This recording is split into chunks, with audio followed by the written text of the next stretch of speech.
Congo à L News, première chaîne d'info. Mbote Nabino, Congolité na Congo, et poser problème dans la classe politique. Noël Tchani, à l'objet, il faut qu'on modifie le Mboka Nabiso pour que les vrais Congolais, diriger l'institution Mboka Nabiso. Président de la République, Premier ministre, Sénat, comme aussi Parlement, et aussi à quitter l'administration de la ministre Moussoussou. Où ils ont vraiment la force, comme ministère de l'économie, finances, intérieure, affaires étrangères, et aussi à l'objet qu'il faut chef, il y a la police, il y a l'armée congolais. Est-ce que c'est vraiment important? Donc, on a affaire Béni, volcan et développement à Béni, tout ça, on couvre partout. Après guerre aussi, encore volcan. Nous avons se posé la question, est-ce que pourquoi volcan est salami encore? Et là, on y a encore tout ça pour volcan salama. Donc, quand on a la recherche à comprendre avec M. Johnny Chimbalanga, ou le président et réveil du peuple pour bâtir, l'Amouka original, M. Chimbalanga. Bonsoir. Bonsoir, M. Andrés. Là aussi, M. Pascal Kamani, ou analyste politique et chargé d'affaires. M. Kamani, bonsoir. Bonsoir, M. Dans cette émission, la Congolité se posait problème. Noël Tchani, ou à un moment qu'on a vu sur la diaspora, il a présenté le plan à Marshall, Noël Tchani, comment on développer le Congo. Avant qu'il y ait un Congo, tout ce qui est la diaspora, c'était un bon projet à présenter pour le Congolais. Mais ils ont posé problème aujourd'hui. Pourquoi il faut poser problème dans le Congo? Il faut un vrai Congolais dans sommet à l'État parce qu'il y a un risque. Monsieur Chimbalanga. Merci, M. Andreas. Merci pour inviter Ngaï. Na pesi batutu au bazar Olanda Bisombote. Ngaï n'a pas comprendre les démarches à M. Tchani. Il y a proposé loi wana. Parce que surtout taliba année au Utukoleka, comment la République a souffert, n'a pas infiltré, n'a pas étranger au bazar qui tito kokoloba et moko Laurent Désiré Kabila à l'oba qui nous sommes infiltrés jusqu'au sommet de l'État. Jusqu'au moelle. Jusqu'au Tinamikoua. Vous comprendre. Donc, tout le monde a un M. Kabila, n'est pas étranger, va prospérer dans le Canabiso, va voisin, va Rwandais, va Yeti, va comme ministre, va comme il traumatise dans le contexte où tout le monde a le résultat, tel le niveau où le Congo va à genoux, pas bien filtré. Donc, ce qui M. Tchani a verrouillé, on a sommet de l'État qui a un vrai Congolais, nous allons comprendre des démarches, et nous allons soutenir en haut. Monsieur Kamani, est-ce qu'aujourd'hui, dans le XXIe siècle, il est important aujourd'hui parce que les Congolais métissent ça makasi. On ne peut pas rejeter aussi nos enfants ou encore nos familles au bazar mélange, vous métissé dans l'origine sous. Est-ce qu'il est important aujourd'hui, dans le XXIe siècle, M. Tchani, à tenir ce genre de propos alors qu'il faut verrouiller le Congo? Oui, merci pour l'invitation. On a CPLP pour débattre mon frère Chimbalanga. Ça fait un moment où mon a été. Concept où il y a Congolité, c'est vrai que ça rappelle un peu un concept où tout le monde a la Côte d'Ivoire et l'ivoiriété. Donc normalement, ils ont plus concept d'abord culturel. Pour permettre de identité culturelle nabiso. Parce que à s'appuyer dans 450 tribus, il y a Congo, ce qui est vrai. Moi, je pense que démarche d'abord plus patriotique et nationalisme la 4. Mais c'est vrai que et qu'on risquait ils en a dérapage, il y a récupération politique parce que tout le monde a non na soubassement et comment créer moi guerre moi il y a guerre moi il y a classe politique et moi je pense que ceux qui ont très bien encadré et ça et là il y a bien pour Mboka parce que Mboka na biso ils sont victimes il y a laisser aller belé trahison il y a trahison belé moi je pense que j'apprécie d'abord son courage. Azar a même courageux à vous proposer et là au moins il y a Nengwana, mais je pense qu'il fallait qu'ils aient même adhésion. Il y a des acteurs politiques, il y a beaucoup de bon après, ceux qui ont des éléments sous César, il y a modifier ceci, cela. Bon, ils ont projet, hein, ils ont un projet, il faut débat, adopter peut-être l'union sauter. Mais sur le fond et la forme, je dirais que non, je suis pour projet Wana. Mais pourquoi il faut poser problème? Parce que Katoum est congolais. Ou encore parce qu'aujourd'hui, Katoum va répondre à Tchani, n'a pas de démarche, mais pourquoi aujourd'hui il contredire Tchani? Pourquoi il y a un débat d'idées et plus d'idées physiques ou encore pour s'accuser? Pourquoi Katoum aujourd'hui il ne faut pas causer problème pour la proposition en loi? Oui, n'a évité pourquoi ils ont dérangé Katoumbiste. Parce que ce que vous allez bien, il n'y a pas que Katoum, il y a 100 mêlés dans la Mbokawana. Il y a s'appuyer mingi na Kenya na quand même à sali thèse moi bien à Kenya abinon na 1996 il y a eu quand même ba Rwandais et belé ba Kotaki bana wana ngala za même na ba cousine mususu na est kuna ba bala pe ba Banyamulenge, voire même ma tante oyaza kuna mbali na kufaki des fois yé moko regretter ndé banane ba bala ba Banyamulenge. Donc quelque part c'est vrai que il faut quand même tous appeler na identité culturelle na biso na si yango nem te sala que non ba respecter peuple biso tozo mon on dirait ça problème moko tozo nga to politiser yango yango na bi to kota vraiment na ba ezala récupération politique te donc to tira vraiment na concept wana ya congilité surtout on a cadre plutôt identité culturelle pour na mboka na biso. Moi je pense que eza eloko mo ya bien mais sikoyo ceux qui ba katumbiste bazo télémélango mais pourquoi bazo télémélango est-ce qu'ils ont dérangé ba on année ceux qui katumbi il faut que katumbi soit président na mboka wana. Moi je pense que non, déjà ils ont mérité peut-être à la président na mboka wana. Mais question simple parce que vous parlez sur tante na à regretter pourquoi parce que pourquoi il faut regretter ba là-bas. Ouais, parce que c'est vrai que Tozana Banyamulenge Toza vraiment ndenge moroté. Faut te reconnaître, Toza ndenge moroté. Peuple wana Banyamulenge ngana mona bango na mona ndenge ka na poto to benga ba gitan, les gens de voyage. Donc Banyamulenge ba un peu ndenge wana na ba mboka na biso en Afrique. Bazali ba gitan moko ya Grand Lac. Bazana culture na ba bazana manière na ba et puis balinga ba bantouté. Ce qui est vrai, balinga ba bantouté. Moi je pense que parents nyonso ceux qui azar quand même na hésitation. Moi na nae ake na école moko boya ake na école moko ceux qui azar na ba hésitation c'est que azar na ba raison moko profonde où ils ont poussé quand même à exprimer ba regret wana et puis je pense que quelque part tout est quand même comportement ya bato wana ne bazalaka ba bato mo ba même sur ba problème belé na Congo. Moi je pense que il faut loi oyo proposition à loi oyo à Noël Chani quelque part et permettre biso to récupérer quand même moi pouvoir na biso wana autonomie na biso wana patriotisme na biso wana fierté na biso so. Mais c'est Chimbalanga Moïse Katumbi congolais, tout le monde est congolais, gouverneur à Katanga a celle va œuvre belé na Congo parce que lui-même il s'est dit qu'il y a un bilan na Congo. À la plantation dans le Congo, à diriger l'équipe à Mazembe, mais pourquoi ça doit poser problème? Parce qu'il dit que maman est dans la congolaise. Pourquoi il fait poser problème aujourd'hui envers Katumbi soit remis président au Congo?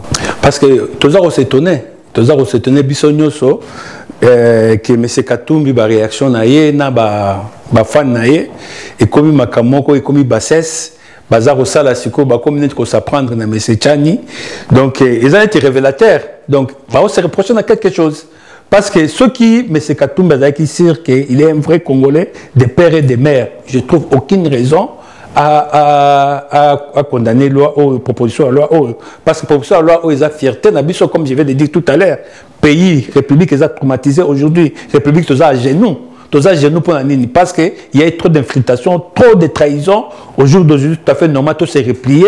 Moutoutou, tant qu'on a accueilli, on a perdu. On a vu même avec les Juifs, à un moment, on s'est replié qui entre Bango, pour Balouka, c'est. On s'est relancé. On s'est construit. On s'est reconstruit. C'est tout à fait normal avec nous autres. Avec tout ce qu'on a vécu, c'est tout à fait normal. Tout s'est replié entre nous. Total Nenge, mais c'est 450 tribus. Et la banque ne topé sa priorité.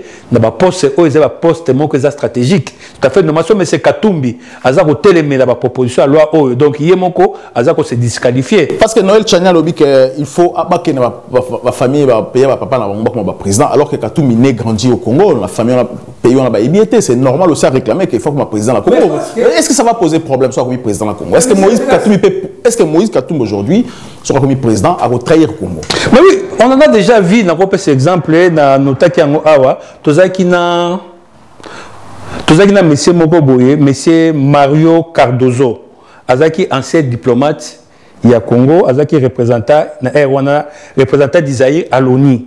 Vous devez comprendre, Azaki ambassadeur il y a Grande-Bretagne et ministre de l'éducation en 1969, puis des affaires étrangères en 1970. À Optaki na Kombo ya tango Mobuta Sali l'authenticité a commis l'Osembe ba toi Niela a changé combo. C'est tout à fait normal parce que comme on est le Mario Cardozo, tant que ça l'authenticité a vu combo ya l'Osembe batanu mais Mutuana a qui va poste ministre affaires étrangères, ambassadeur na ONU, ambassadeur na Grande-Bretagne, ambassadeur na éducation, mais toi comme on a Mutuana à un moment il bagi mbongo na mboka. Aïe mbongo na mboka bangi balandela ya kimia ke na Rwanda.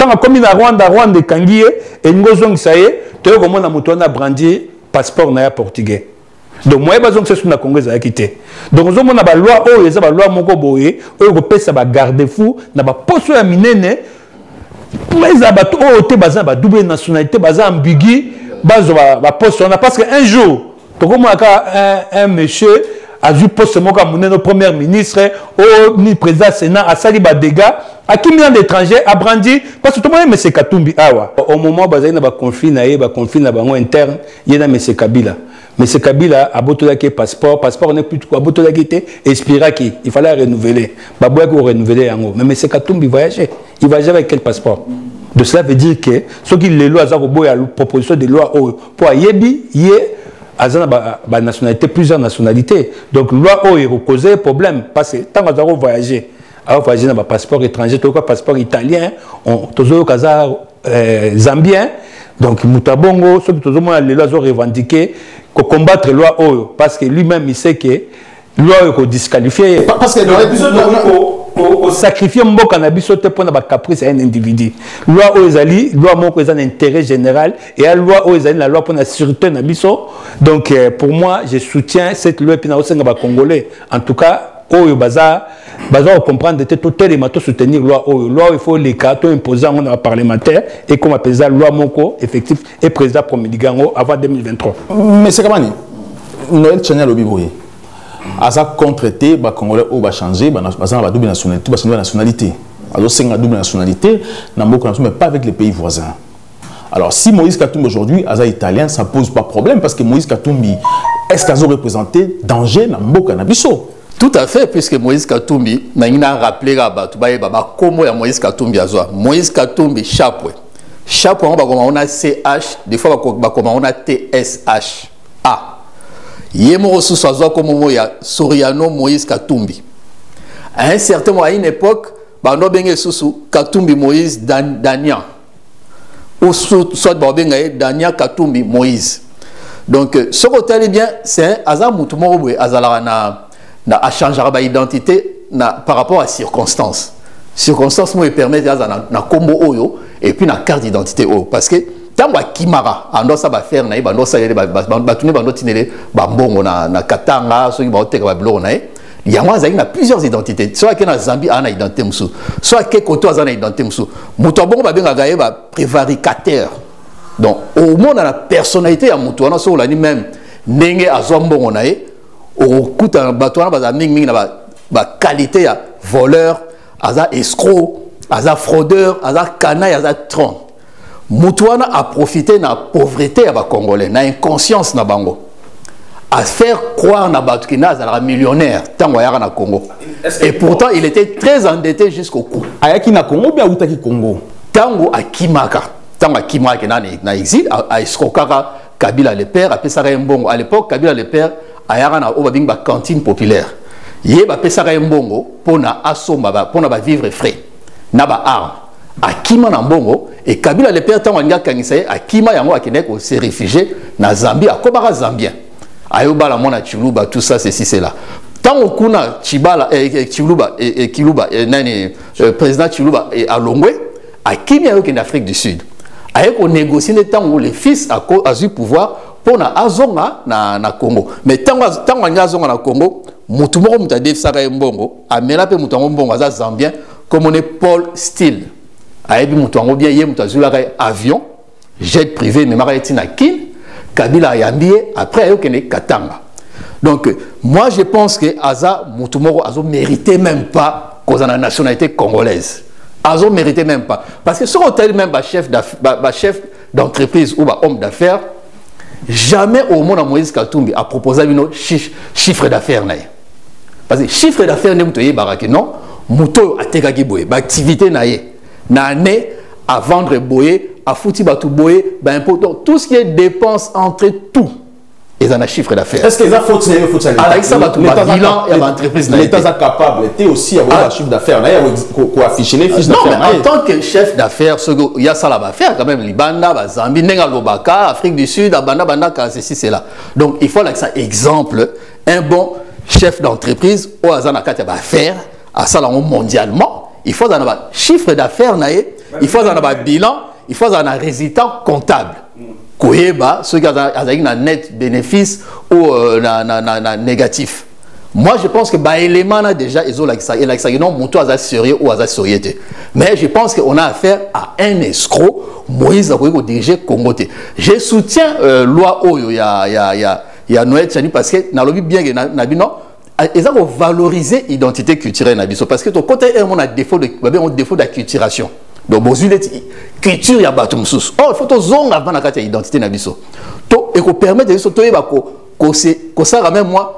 Moi, alliance wana qui beaucoup na biso peut-être je pense que matissa biso et on permet de surpasser quand même ba maramunyo so to kuta na parcours il y a histoire il y a mboka na biso. Deux éléments importants dans la loi naé alobi bien que non ba chef de corps tout ce qui est ba fonction de souveraineté chef à police chef à armée trésor public banque centrale tout ça premier ministre. Et ça, fonction, il faut qu'ils pas congolais d'origine. Donc, d'origine, c'est-à-dire, il y a 450 ethnies. Des papas et des mamans. Des papas et des mamans. Moi, je pense que, vu ma camion, avec des étrangers au Baya qui passent, Tobo Sanate, Kabila, Matata Pogno, couple gouvernemental, Bango bazaki des étrangers tout le monde va catastrophe au bassin dans Bourg-en-Abisso. Je pense qu'il y a même des dossiers. Mais il n'y a pas que lui, le premier ministre de toujours il Kamba aujourd'hui, qui est 450 millions, toujours comment s'appelle Mozit aussi Kalaté Bazo et Bazo Landelae, il est impliqué. Ah bon même mais pourquoi André, c'est là où on a une question opposée. Ce que mon le lot, Namboka Nabiso soit Makambo, loi parce qu'il y a un Congolais au sommet de l'État. Matata Pogno, Lukamba, Tozaki n'a un étranger au sommet de l'État qui a permis le. Lukamba travaille à Félix aussi. Mais Tozaki n'a moment. Mais c'était. Oui, au moins. Effet, on a impunité. Effet, il y a impunité. Il y a Oizaki. Mais fait, on a tiré les deux ans. Parce que les transferts, beaucoup ça en brutalité. C'est toute une république. Donc, il y a transfert au cassé système. Donc, il y a malembe pour casser système au impunité. Au étranger, ils ont laissé aller. Total état dans l'Est. Est-ce qu'il y avait la constitution, le Haut-Omoni état de siège. Ils ont la constitution, mais ils n'ont pas mis ça. Pourquoi? Parce qu'ils sont venus mettre la République à genoux. Donc, impulsion, on est à l'icolo, il y a des étrangers, qui bouzoba, et ils ont place dans la République. Le Haut-Omoni, il y a biso moko aïe, tout le monde a bouzoba, malembe, donc on va mettre dans le fait malembe. C'est une loi, et ça bien pour moi, Namboka. À côté impunité t'es à niveau de l'Emboka comme parce que République comme Noël Tchani a assuré parce qu'il a la confiance que le cas parce que lui va député va consulter bango par l'examen mais est-ce que il n'y a pas une complicité aussi au sommet de l'État qui va pousser aussi Noël Tchani? Je ne sais pas ce qui va récupération politique mais c'est quand même quelqu'un qui d'abord c'est un intellectuel. C'est un grand professeur, c'est un grand économiste. Je pense que ceux qui ont un projet, un projet Marshall, a présenté un plan Marshall. Et surtout que non, ils sont totalement bien, ils ont position au bison de la diaspora depuis Kala. Parce que tout le monde il y a irrévocabilité de la nationalité d'origine. Ah, ça c'est bien ça. Ça c'est quelque chose. La Rwanda, c'est comme ça. Pays, c'est comme ça. Rwandais, tout, la nationalité rwandaise. Donc moi je pense que quand même, ils démoroboué. Et ça, il y a cotaté ou bien il y a boyé, boyété. Moi, je pense que ils ont même le diaspora, bisognoso. Il y a un moment peut-être na kin, mais ça hésiter qu'on soutenir mais et aussi unanimité dans le niveau de la diaspora parce que quand même à l'objet le Cameroun est très très important et puis à préciser bien à l'objet que non ceux qui t'ont accordé double nationalité mais ils sont dans le pays limitrophe les 9 pays voisins. Moi, je pense que les États-Unis peuvent faire ça pour protéger la souveraineté en Boranabino et puis pour protéger le territoire Nabino, l'histoire Nabino. Moi, je pense que ça est au moins bien. La France après, ça peut évoluer dans le but de mais après, ça pourra évoluer. Total et comme ce qu'on a niveau tout va dans le congolais tout bon son nom makamnabiso ceci c'est là parce que quelque part on était un peu perdu mais la France a aussi avant comme Europe des 24 ils ont un espagnol soit il est espagnol, je pense que même aujourd'hui même, hein, la double nationalité Espagne et France est interdite. Non, Espagne et France est interdite. Soit tu es français, soit tu es portugais. Soit tu es... mais les enfants qui sont maintenant au Babotami entre Congolais et Rwandais, ils ont posé problème. Ce n'est pas c'est naturel. Alors, parce qu'il dit qu'il y a aussi il ne faut pas comme le président parce que responsabilité parce qu'il va cause aussi alors pourquoi pas que la banane a aussi chance comme tout Congolais, c'est ça le problème. Non, on s'appuyer na ba makamnyoso au peuple Andreas Namboka na biso eza pays oyo na 21e siècle til lo ba kufa kana ndemo sanate. On parle de 13 millions de morts, peut-être plus. Et ça, je pense que chaque fois, même sur le Taliban, Première Guerre mondiale, Deuxième Guerre mondiale, il y a toujours des décisions pour ils ont sauté. Moi, je pense que ça est le soutenir. Mais, nous avons contre-été. Nous avons un étranger. Moi, nous sommes Congolais. Congolais. Mais, je pense que ça surtout, tout ça peu moi garde fou surtout dans les pays autour de Bisso. En tout cas, il est temps Bisso pe Congolais. Tout ça peu hors de Namboka na Bisso parce que na Rwanda et le Rwanda pe ko sala mate so Congolais ke kuna alors non na zone nationalité na comme président na Rwanda ba olingate. Et pourquoi Namboka na Bisso déranger bateau? Est-ce que la loi rwandais le bien est-ce qu'on a vérifié? Mais c'est malin parce que c'est très compliqué cette histoire. Ça ne peut pas aussi poser problème parce que on a Bisso ne bazana double nationalité, il y a un taponita comme abotama rwandais parce que ça c'est l'origine parce que la constitution congolaise ils doit prévoir bien, ils doivent très bien que les Congolais d'un père alors qui concerne président ça ne pose pas problème. Ceux qui sont au botina rwandaise aujourd'hui ou encore au botina zambienne, ça ne peut pas poser problème comme président, on saura ça la moralité à bien, il peut aussi devenir président de la Congo. Pourquoi il faut poser problème jusqu'à ce qu'aujourd'hui, surtout dans la classe politique nabiso, la majorité des hommes politiques nabiso aujourd'hui. La nationalité congolaise, la nationalité en groupe à l'époque, ils ont exercé, ils ont commettre des problèmes dans le monde. Le problème est que ceux qui ont une double nationalité, le problème c'est posé na bamboka na bango, ils ont récupérer bango. Si ils ont pouvoir chez biso, déstabiliser biso, après kimi na mboka na bango eza koyamba bango. Donc moni loi ya Tchani eza loi moko pour l'instant, on a traumatisé ça. Au moins, on a un contexte précis. Contexte, c'est un contexte, on a traumatisé. Tout vivre chez nous, pas à l'étranger. Donc, loi pour l'instant, peut-être après, mais au jour d'aujourd'hui, dans le moment où on a un temps où on a un exemple. Tout le monde a dit Bosco Tangana. Il est venu dans la rébellion à Saliba Moboulou na Congo. M. Kabila. A commissaire général l'armée nabiso tout le monde kunda batoire aya na mboka nabiso ba commissaire officier ya mboka nabiso asali ba désordre na mboka nabiso akiminga mususu akena Rwanda yambi a brandi passeport na ya rwandais ba biloko wana nyoso. Donc, au jour d'aujourd'hui. Mais faute, c'est faute de la classe politique. Est-ce que ça a défaut d'avoir, parce que les étrangers ont dirigé les Congolais métissés dans la classe politique, est-ce qu'il y a un problème pour le Congo? Parce que on va gérer la situation. Mais au jour d'aujourd'hui, on a frappé par la loi. Comme on dit, la loi est dure, mais c'est la loi. Donc, loi, mais c'est Tchani Azabosala, il faut tout ça, tout le monde Congolais, digne.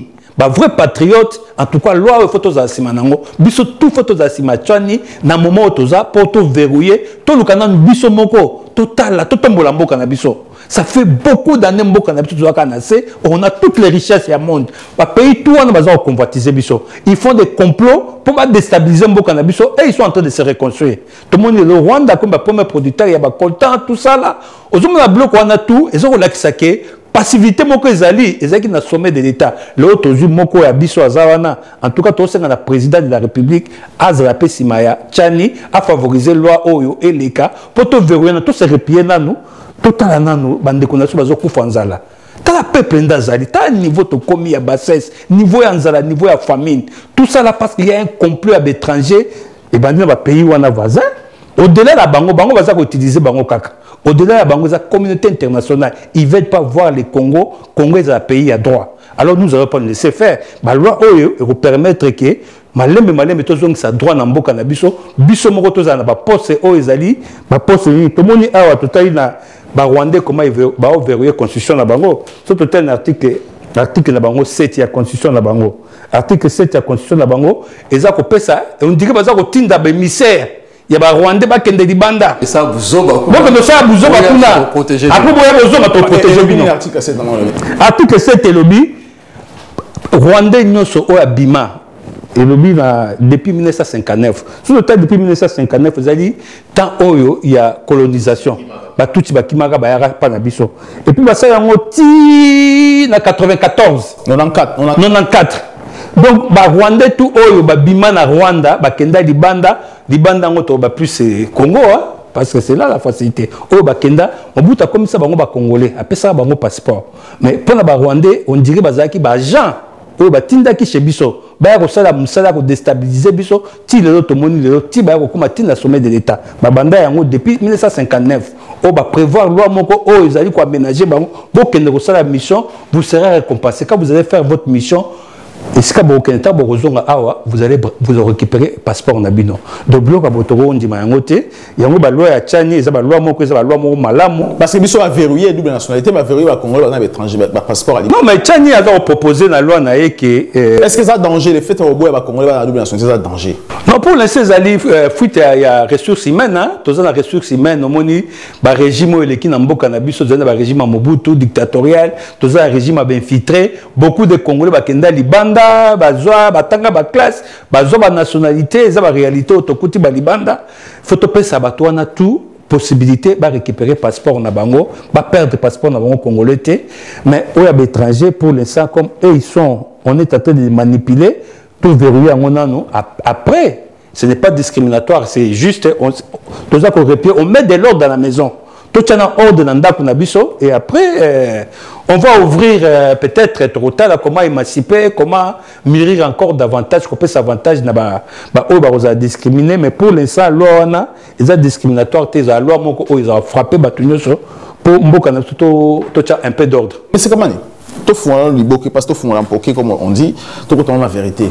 Est-ce que Karega ambassadeur y a dans la Congo, a un danger à Congo? Très dangereux. Est-ce que Jean-Pierre Bemba a danger? Très dangereux. Est-ce que Moïse Katumba a danger? Très dangereux. Est-ce que Faïlou a danger pour la Congo? Non. Est-ce que Félix Tshisekedi a danger pour la Congo? Est-ce que Chadari a danger pour la Congo? Très dangereux. Pourquoi Baza danger? Pourquoi Karega aujourd'hui a danger pour la Congo? Alors qu'il y a des choix, alors bien le total a oezo les galibanda poto ibandeli to bon c'est pas na biso. Ce qui est na Monaco, ah on a gagné Monaco vacances une fois j'ai un ami à Zalakuna. Ce qui au salaire na Monaco, loi na bango lobi que non. Ce qui place na yo wana monégasque moi monanya nya azo postuler na place wana bazio ba longolo ba tie Colombo. Na Allemagne pesa bongo. Ce qui est na bango poto yo mambo o ya nationalité bientôt qui na ba pays arabe. Na pays ba Koweït ba Dubaï ba pays wana ba pesa ba nationalité donc bango nationalité na bango kutu ba pesa ba tout. Mais je pense que loi na yelobi to boyi muto za nationalité te. To boyi te mais à préciser bien. Abiba chef de corps wana neto préféré ezala banamboka o bazana nationalité d'origine de père et de mère et ko déranger batundeni na Rwanda article à lobby mon frère article 7 alinéa je crois 5 et lobby bien que non bato ba ko ba bima na Rwanda depuis le 1er novembre 1959 ti le 31 décembre 1994 o bavanda ki libanda ceux qui o ba perdaki ba nationalité na bango ceux qui ba zongi na kati ya mboka na bango d'office ba réintégrer la nationalité rwandaise s'ils redeviennent s'installer au Rwanda. Alors après cet exemple Bosco Tambala oyo sali bêtise na Congo kunda batoire donc ba Rwandais nyoso ba na Congo ba Ruberwa bango nyoso wana so ba sali bêtise ba sali ba crime ba sali tout ce qui va sali na Congo tant ba ok na Rwanda baza na protection c'est compliqué parce que ba Rwandais donc il suffit ka o tchema kono na Rwanda et sili la carte ban officiel automatiquement ban la bango officiel à Congo baza na Congo la plupart jeté ban batanga na Rwanda c'est ça qui pose problème ben il faut te comprendre pourquoi tu comprendre pas mozindo ya loi oyo et la loi mo et libérer biso na nous na en prise ya makambwana na moi c'est comme si pays ils ont pris en otage ben ils bino mo ba culture mo ba mélanger même Bible nzamba bandolo ba la peuple d'Israël et Israël ay bon c'est mélanger na bateau té. Mais le fait que Karega Gaza ambassadeur à Rwanda, ça ne peut pas poser aussi problème que les Congolais. baboué comme président. Ce qui est déjà diplomate rwandais. Aza diplomate rwandais. Aza représenté Rwanda. C'est qu'il a la nationalité à Rwanda. Or, si on a la nationalité à Rwanda, on a la nationalité congolaise, d'après législation à l'élo. Mais si on législation, Nani Azoloba a dit bien. Pour nous, on a double nationalité. Et ça, pour la bateau, on a permis de sauter. De gré, il y a la nationalité rwandaise, la nationalité congolaise. Mais la Rwanda, il y a un faut soutenir la loi. La Rwanda va interdire la nationalité congolaise. La Rwanda est ouvert. Et Talibango, on a un problème dans Bango, le but est Congolais qui est comme président. Est-ce que les Congolais peuvent la nationalité rwandaise, la nationalité rwandaise? Bango va aller la nationalité na biso. Est-ce que biso de l'état c'est to ko s'intéresser à la nationalité? Mais Andrés, baza ba gitan. Donc on sait pas bango. Voilà. Bango va permettre na makila ya Kayen. Méchanceté moi ça. Va permettre double nationalité on a pour bazotinda batu. À mission. À mission. Mais à mission là, quand tu pars là-bas aux une nationalités, c'est quoi mais à Rwanda, bah bombelio, ce que tu as comme un d'office. Donc ils envoient les gens partout dans le monde. Bah qu'il y a une nationalité mususu, bah ça la mission, bah kota institution, bah mboka mususu, bah il y a un renseignement. On a vu même dans le Canada. On a vu les Rwanda, bah Canadiens, bah Rwandais, bah Canadiens, qu'on a comme des espions. Donc ils envoient les gens comme ça pour récupérer la nationalité na bango. Et il faut tout verrouiller. Donc ils ont makambo moko bino ba journaliste, na ko lancer bino ba vrai journaliste patriote, il faut téléméla likambo bo betango c'était loi ya M. Tchani, il faut eleka. Il faut imposer aux députés na biso. Il faut que ce soit député parce que les députés Congo tu bon la majorité va corrompu, ça il faut le dire aussi. Parce que c'est un bon, ceux qui va jouer un bon peuple a soutenir Tchani parce que peuple ndé mutada souverain a soutenir Tchani ba député oyo ba opesa bango mon ba corrompre bango peuple a s'occuper na bango. Et ça loi mo et libérer peuple na mambo ebelé. Mambo ebelé. Oyebi ke olobi Congolais ko ma pe na nationalité rwandaise na Rwanda maso Congolais qui c'est la nationalité na si bango ba kamwa Congolais ba bi oh yozo c'est la nationalité biso to wela la biso nous on n'a pas besoin de prendre cette nationalité à la nationalité congolaise parce que sauf une nationalité congolaise les Rwandais c'est au père de Yabiso Congolais ni mako vanda mabwe a que la nationalité rwandaise ata yo moko et ça insulte quand même tout la vérité parce que si on comprend très bien loi oyo Félix Tshisekedi, est-ce qu'on peut dire que Félix Tshisekedi a verrouillé parce qu'il a dit qu'il faut tant à Okende, il faut classe politique changer. Est-ce qu'Alinga Kena Baninga na union soit la génération ou pas? Parce que ceux qui accueillent, on sait très bien que Katoum est comme président, Faïl est comme président. Parce que Faïl aussi, le dossier n'est pas compliqué jusqu'à présent. Ton famille a été, Sengal, sa famille a été d'origine na Congo, d'où t'es allé. Même pour la citer comme papa na il a du mal à maîtriser comme papa na. On se pose la question comment il y a un âge na yo, et puis na 64 ans na Congo normalement il faut une langue nationale, langue na bino dialecte na bino on a âge na la génération na bango. Aïe bien noté et puis comme papa na sur la campagne na discours ils ont un peu problème hein ils ont pas content na papa na on se pose la question est-ce que maman na dans congolaise mais papa na étranger katina ils ont pas doute parce que Congo a subi beaucoup de métissage dans les années 60 les années 50 mais étrangers Mobutu qui était aussi étranger après on a vu Mobutu na touti na étrangers belé qui ont travaillé avec Mobutu. Alors si Félix Tshisekedi aligné loi et salama pour verrouiller classe politique comme il a dit. Dans le Parlement, nous avons des députés qui ont tendance et des partis politiques. Est-ce que les partis politiques ont des instructions? Les députés ont voté non ou pas? L'argent va circuler. Ceux qui ont un politique, ils ont une table. Au Congo, il y a eu un dossier dans une émission où tout le monde a dit la Belgique, il faut passer à vitesse supérieure, il y a un métissage au Congo à l'époque coloniale et aujourd'hui, on fois dit que j'ai Congo. On va parler en gros prochainement parce que nous avons un document vraiment et pas mon dossier à maquiller, tout ça un dossier à photo aussi. Alors, est-ce que les députés, comme ils aiment la corruption, bon ou pas, ça va s'aimer la terreur dans la ville à Kinshasa ou guerre ou pas? Est-ce qu'il y a nécessité de coup d'État dans le Congo ou pas? Félix Tshisekedi, est-ce que Aza aujourd'hui compétent il a maîtriser l'armée Nabiso ou pas, M. Timbalanga? Non, M. Andrés, merci. Au moins, le président de la République, Nana Rolandaye, depuis Kayewana Makambu, toi promettais qu'il y a au salon Malembe. Président de la République, il a une mission. Félix Tshisekedi dit, moi, je ne vois pas comme un président. Non, c'est un missionnaire. C'est un sacrificateur même. je l'appelle même c'est sacrificateur. Parce qu'il y a une mission spirituelle. Il faut libérer Bisso. Parce qu'on est opprimé, ça fait des années.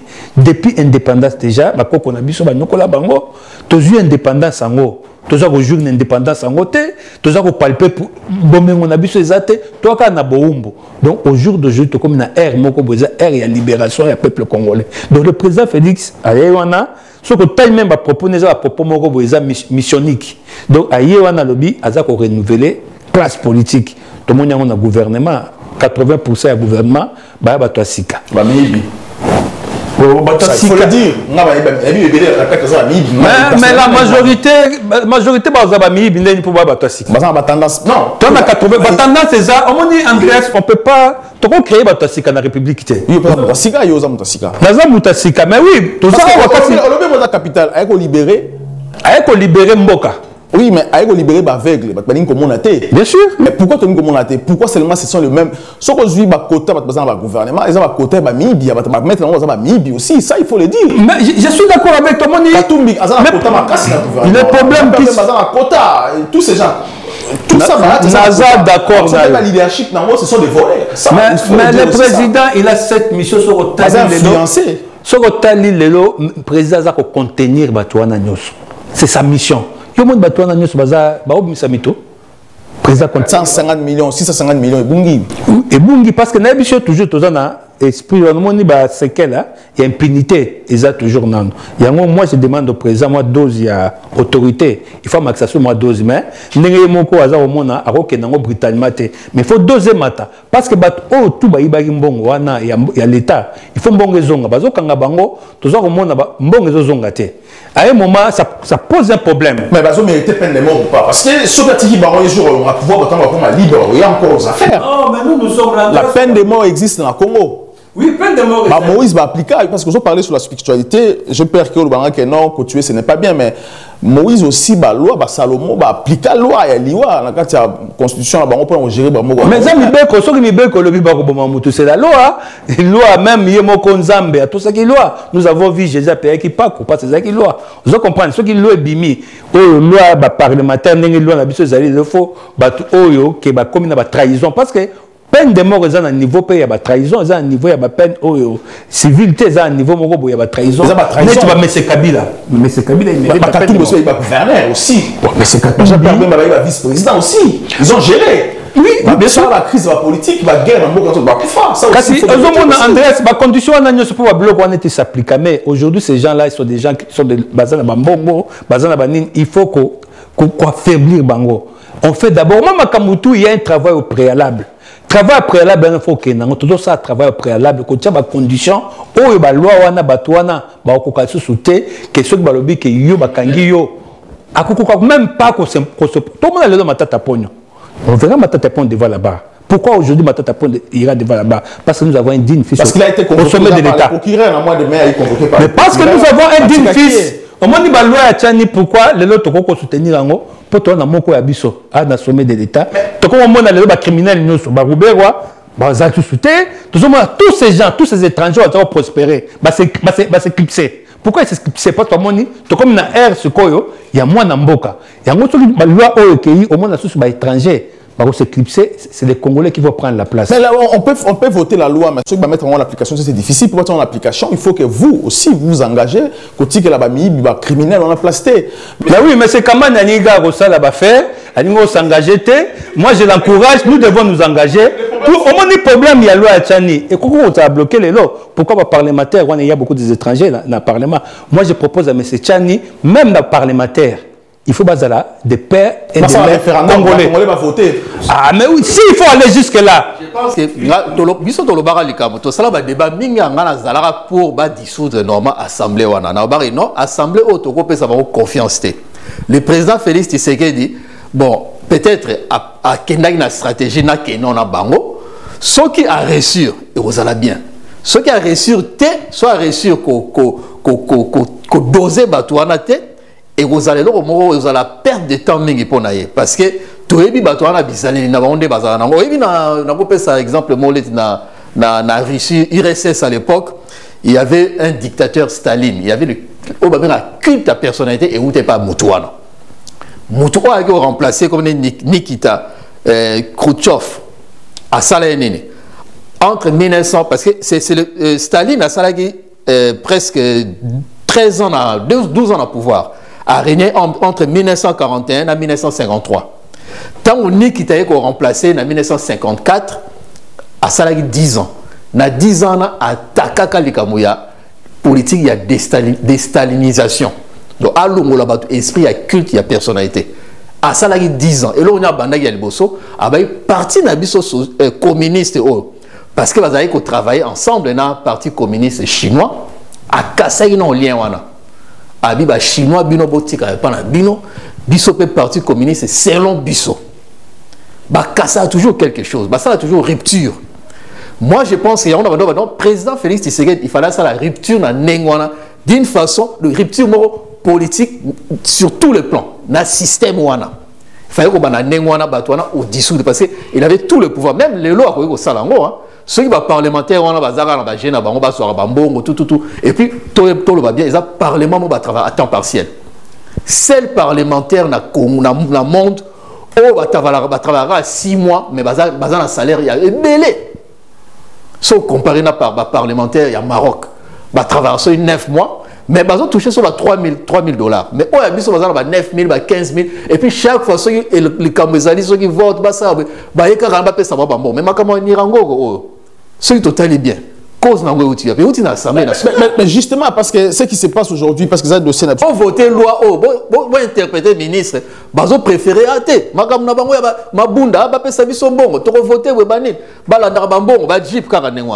Or, l'essentiel des Awana, pour voter, interpeller ministre, il y a député Mourasalagi, motion va interpeller ministre pour nous Nirango à l'époque. Mais qui pas garanti. Par conséquent, il y a mais c'est allez si c'est que c'est pas avant tout quand on a goma omoni makambu ya ninyo ya nationalité to ko résoudre on peut trop bandana recensement omoni recensement oyo eza projet o il faut président de la République appeler ça ba congolais. Parce que c'est un projet qui vient de la diaspora, numérisation. Diaspora, il y a des... Ça a commencé ici en France. Il y a des vrais patriotes, la diaspora, se disposent à Maïe et Bango, ça le projet. Nous avons l'équipe qui est très avancée, même le gouvernement. C'est un mandat. Nous avons parmi à porter un projet. Nous n'avons pas parmi à porter un projet. Aujourd'hui, nous sommes en train de perdre. Nous sommes en train de perdre la main sur ce projet. Il y a un autre qui a interpellé le gouvernement, s'appuyer sur les Congolais. Que savoir na bango pour tout ça le projet. Na projet il y a recensement, nous devons mettre des critères pour nettoyer beaucoup des étrangers déjà. On peut résoudre déjà ces problèmes. Il y a des étrangers infiltration à partir du recensement. Mais à condition, vraiment Congolais, vrais patriotes. Nous sommes dans cette équipe-là. Nous attendons que le gouvernement puisse avoir son mandat pour tout ça. À condition aussi, il faut qu'on recense l'ethnie Nabiso, qu'on recense le chef coutumier. On va mettre des critères. L'éveil culturel, il faut précéder l'éveil spirituel. Parce que dans le éveil spirituel, mais la loi Oyachani, ils ont éveil culturel. Et puis, ils ont accompagné même la constitution de la SICA. Pour l'anglais, je préfère tout ça, la constitution, ils ont basé sur la culture Nabiso. Démocratie, c'est la démocratie, c'est coutume, c'est tradition.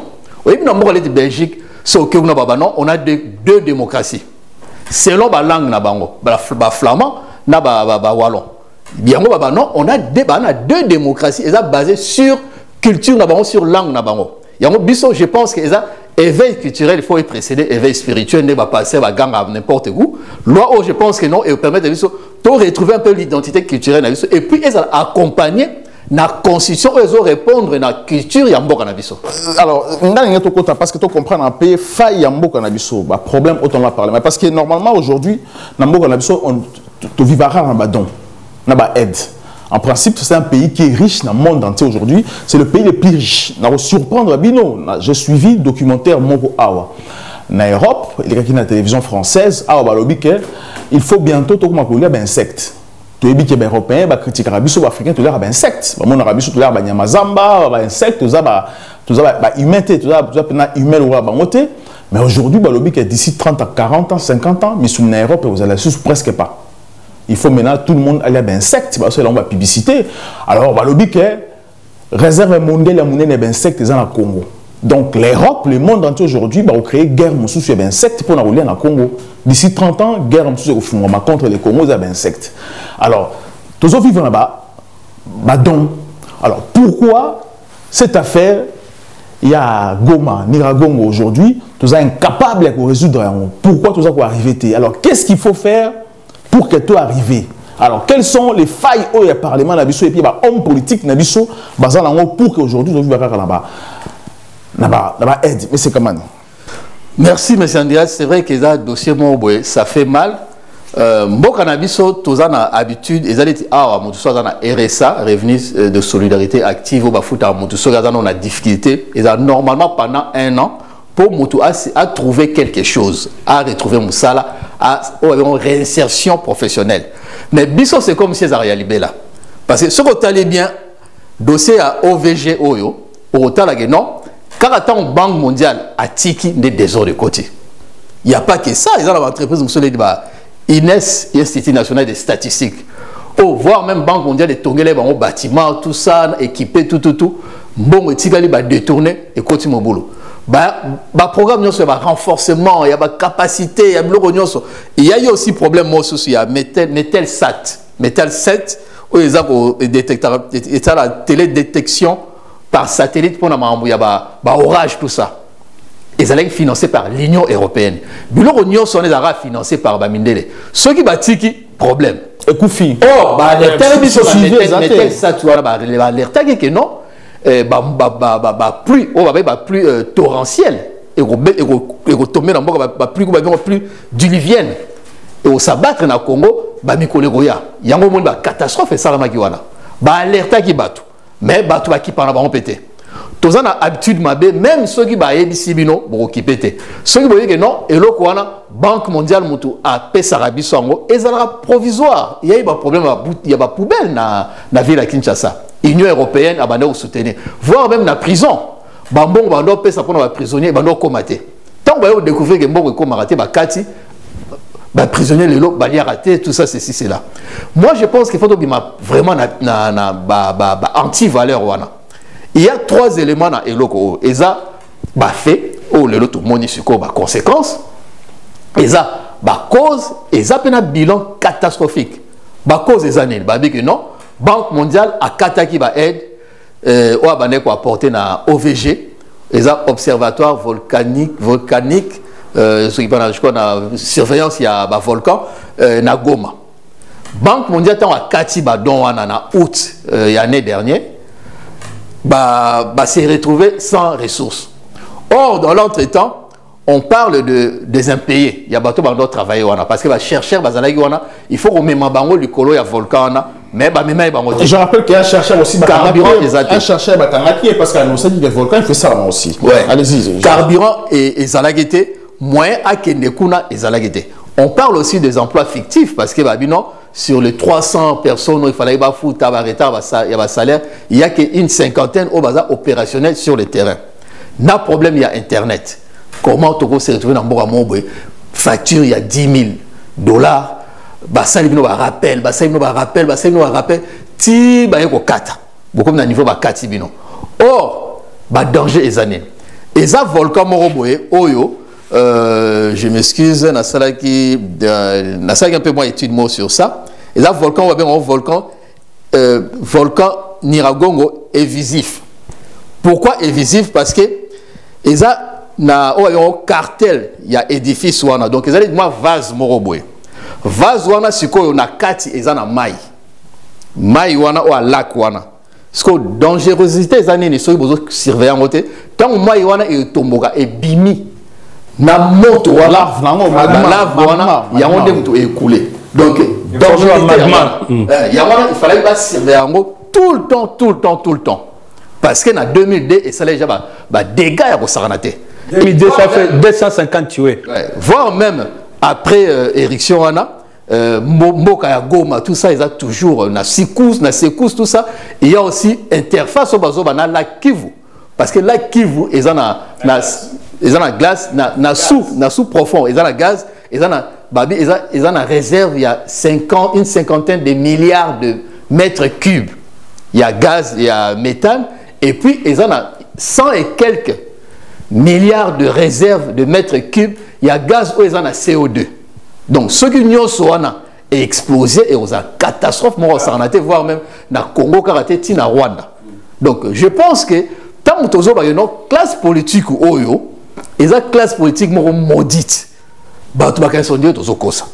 Tant que nous avons non, président Félix Tshisekedi n'a pas un problème. Personnel n'a été, c'est un grand frère.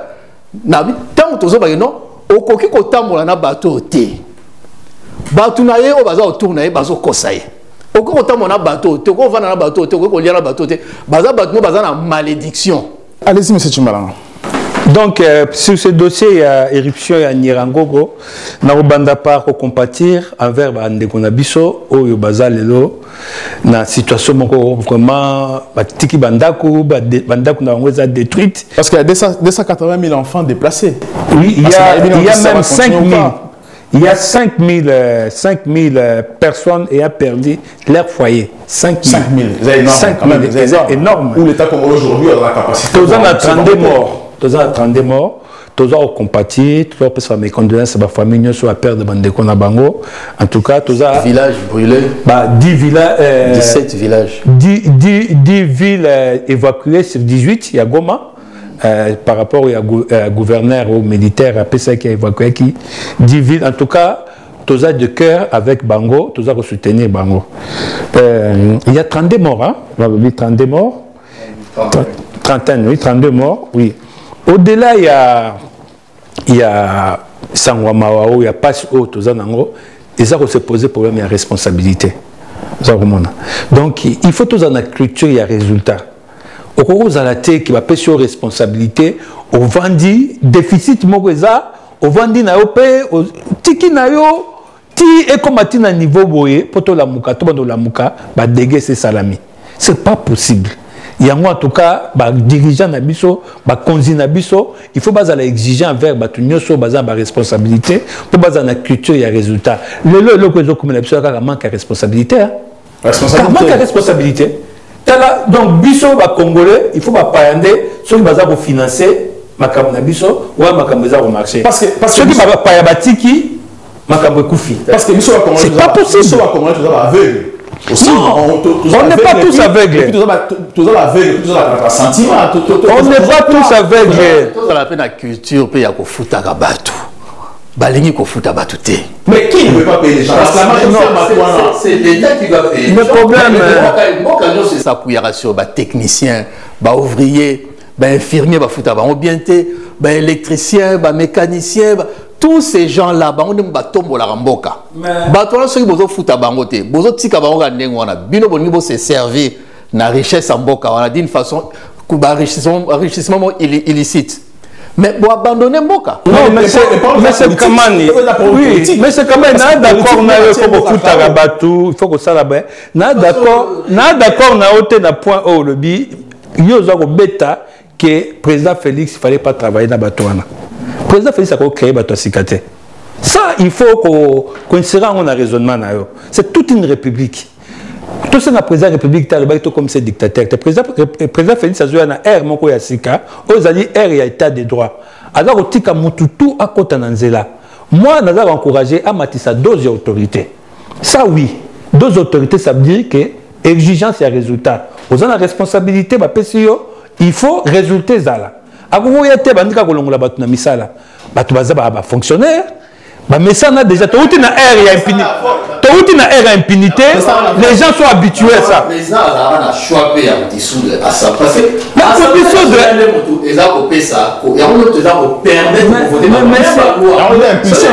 Monsieur Kamani. Tu dois savoir que première année à président, il ne pouvait rien faire pour la dissoudre. Oui, mais ce n'est pas trop tard. Oui. Ce n'est pas trop tard. Après, si ma chance, après, si ma chance, ma condition à Sika, tout travailler dans la vision à Sika. Mais c'est ce que j'ai dit. Mais maintenant, il faut résulter Zala. Il faut exigence. Félix, il faut exigence à résulter. À ça, quelque chose pour l'emboka. Voilà. Mais toujours, on est battu pour Maïmoka. Kasi yango Azubango te akuti bango. Azubango te akuti bango. Simple question. à ça il va bloquer même maquette soit au bas qui soit va dépasser sur 170 000 $. Non, mais lui, il cause un problème. La maquette gratuitement à vite. Mais il préfère les étrangers. À violer la loi. Il y a marché public. Le président a à soutenir. C'est ça le problème. Mais à soutenir, il était. Il ne faut pas dire à soutenir. Commission Zawana. À soutenir. À soutenir, il était. À bien comprendre. Il y a commission, il y a comment il s'appelle, conseiller, il y a stratégie. Vidi Timanga. Commission. Après ça, il y a quand même un rapport. Mais bien sûr. Il y a quand même des irrégularités et le président a sanctionné en Malabo. Non, mais oui, Makambo. Si vous a violé la loi, violation grave, il y a une loi à marché public, d'avoir montant et vous Monsieur Kamani, moi je préférais au pression dans le Parlement provincial. Personne dans la rue. Non, monsieur Kamani, au dos ça là. Il y a incompétent. Bientôt même procès il y a eu besoin de démissionner pour qu'il y ait un procès. Monsieur Kamani, il y a une seule réflexion. Moi, je suis content. Tout le monde est dans droit d'être beaucoup tout vendu. Alors, ceux qui doivent avoir des exigences. Mais exigence, je suis d'accord. Il y a une exigence. Naza Kosenga exigence, mais il faut au moins dire Makambo marché. Ils ont la compétence à présenter. Si le président s'est mêlé, parce que le président Monaï qui Makambo et Kokoma. Mais est-ce qu'il fallait se mêler? Bien sûr, parce que c'est le président de la République. Parce que le président de la République. C'est un mauvais choix. C'est un mauvais choix. Makambo à soutenir, il était. Mais c'est Kamani. Ne fais pas d'amalgame. Mais c'est Timaranga. Tu as pression dans le Parlement provincial. Mais c'est Timaranga. Compétence dans le Parlement provincial, il y a dossier. Mais c'est Timaranga. Mais c'est Timaranga question parce que IDPS na Parlement provincial à Kinshasa. Tant que vice-gouverneur Mbongo, comment s'appelle comment est Kimingaï il y a Nini vice-province à Kinshasa, tant que Abimisi la vérité, tout le monde qui IDPS ou sous supervision président de la République, famille politique naé, qui va soutenir pas destituer même vice-gouverneur. Mais ça c'est pas une question simple. Est-il normal de toujours vivre dans le Congo?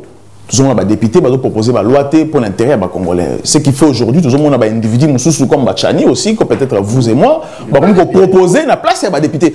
Est-ce que vous avez trouvé un normal que tous les députés en marquant un mot qu'on a vu? C'est ça la question. Ce qu'il y a tout à l'heure, j'ai dit tout à l'heure, tu es patron d'Abango. Ça veut dire que même la proposition de la loi à Tchani, il faut imposer un député.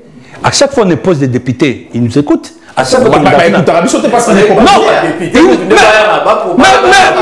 quand c'est Kamani Batouana Baouti na nini régime impunité. Baouti na régime va traiter na Bango. Mais pour l'instant, président Tchebango devant une fête accomplie. Si quoi le lot, tout le monde a la Bango si quoi. D'ici 2023, mais ils vont voir, ils vont passer la loi. On va voir. On va les forcer de passer les lois. Même ma décret, il y a M. Kabila. Il faut sauter. Je suis d'accord. Ce n'est pas décret à Kabila, c'est décret. C'est la loi. Par les parlements, par les députés. Mais Bissot peuple, toi afficher plus maturité. Toi afficher plus caractère. Mais le problème, c'est mais ma politique n'a Bissot va vous veiller. Membre de la Bango. Pour pas exigeant, mais la politique n'a plus corrompu. Mais c'est ça que moi j'ai dit, le président. Donc c'est là où nous maintenant nous devons préparer la relève. Parce que nous devons construire une bonne relève. Préparer la relève, mais le président Félix est dans le pouvoir. Tout le monde a en France, immigré dans le ressortissant dans le renseignement. Si le président Félix a animé la bonne cœur comme on dit, pourquoi pas aussi faire de sa diaspora, agent renseignement et aussi intégrer, intéresser la politique, parce que la majorité de la diaspora va recruter contre les Congo. Pourquoi le président Félix? Une bonne question. Parce que la cachoté, le président Félix est à Paris, tout le monde va président étranger, va dans hôtel. Comment le président va considérer diaspora par rapport à un bureau envers la diaspora? Pourquoi cette négligence? Alors pourquoi ça? C'est ça le problème. Mais je te réponds, mais le problème qui est là, Bissot diaspora, regardons-nous. Est-ce que Bissot diaspora, on est à la hauteur aussi? Bissot diaspora, tu as éparpé, tenu comme ça la dynamique, la Bissoté. Vous comprenez? Les déficits, c'est ça. Le président Félix sera aligné à travailler dans la diaspora. Il va s'appuyer sur quelle diaspora? Mais diaspora, c'est belé. C'est belé. Mais ça va s'appuyer dans l'eau, ça va rebailler. Non, ça va s'appuyer dans l'eau, ça va rebailler. À un moment, Bissot diaspora, commençons déjà à converger. Nous, déjà à Paris. Alors, et que dans la Soukaté. Mais pourquoi? Les individus, ils vont récupérer et comment Makamna Bango. Maintenant, nous voulons l'intérêt général. nous sommes en train de faire une réflexion. Je vais vous convier. Il y a une diaspora qui se prépare. Nous allons afficher un caractère pour n'envoyer que Bissopé, Victoire Wana, et ça fait Bisso diaspora. Au jour d'aujourd'hui, Bisso diaspora, to community, tous se retrouver pour la nini. Là, manque d'organisation na Bisso, manque ya bomoko na Bisso, yango to doit nazar aussi. Vous appelez Bisso sérieux. Vous sérieux comme tu dis. À un moment, Bisso moko, regardons-nous, to converger, tout ça la force, après tout le bamunoko moko.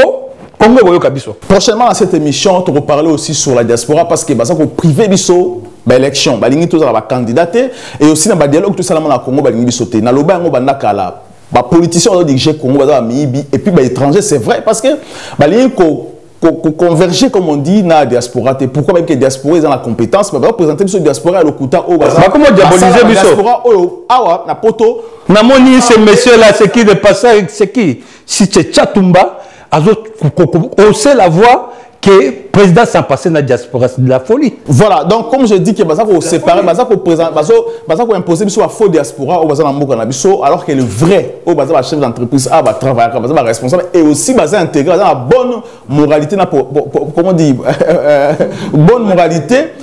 Baza a pour le côté d'ambour la mission à sur la porte. Tout est bien on te retire et puis dans ce cas congolais et belé. Ça responsabilité. Si diaspora parce que ce taliba pays mususu bana centre culturel et là le est sangi sarabato. Justement dans la classe politique. Concernant un centre culturel japonais mais au moins les japonais bazana et puis au moins on bazana ba exposition na bango il y a on avait un infiltré au sommet de l'État. On va construire ça avec le président. Permettre Bayaka au moins c'est ressourcé, on va le faire. Tout ça. Merci. Moi, je suis optimiste.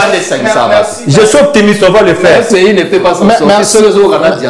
Merci beaucoup. Nous avons Congolais à diaspora, surtout 2023. Ils ont se préparé pour un candidat à la députation, la Sénat, la présidence de la République et puis un mandataire. Bon se préparer dans la province Nabino. Bongama pour la province Nao, pour la coin Nao comme député parce que ce que tu dis les Congolais au Kenya libéla. Merci, messieurs. Kamani Pascal, je rappelle qu'Ozali, analyste politique et aussi chargé d'affaires.